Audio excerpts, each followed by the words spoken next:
दीवार में बने छेद से अचानक एक लंबी जीभ बाहर निकल आई, लेकिन डरने के बजाय महिला ने झुककर उसे चूम लिया। कुछ ही देर में वो इतनी खो गई कि उसने खुद को दीवार से सटा लिया। चूमने के बाद वो फर्श पर लेट गई और सो गई।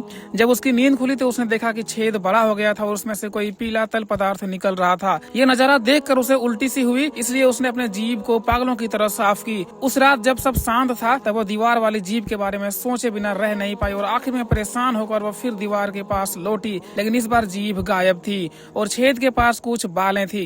घबराकर उसने तुरंत अपने थेरेपिस्ट को फोन किया और पूछा कि इसका मतलब क्या हो सकता है। थेरेपिस्ट ने इसे महज एक वहम बताया और कहा कि ज्यादा बाहर मत निकलना, कुछ दिन घर में ही रहो। दरअसल वो महिला सोशल एंजाइटी से पीड़ित थी और 30 साल से घर के बाहर नहीं निकली थी, और जब आखिर में घर से बाहर जाने की हिम्मत जुटाई तो दीवार के छेद से जीभ फिर से निकल आया और महिला तुरंत उसके पास गई, लेकिन वह रुक गई और कुछ सोचने लगी। फिर हिम्मत करके हथौड़ा उठाई और जोर से दीवार पर मारने लगी और दीवार को तोड़ दी। फिर जैसे ही उसने छेद से बाहर देखने की कोशिश की कि आखिर उधर क्या है, तो दीवार के उस पार उसे देखने को मिला DH रोड बिहाला थाना के सामने स्थित सूर्या फर्नीचर, जहां फर्नीचर का एक से एक ब्रांडेड कलेक्शन मार्केट से कम प्राइस में मिल रहा है। साथ में अगर कोई सूर्या फर्नीचर को फॉलो करके जाता है तो उसे डिस्काउंट भी दिया जाता है।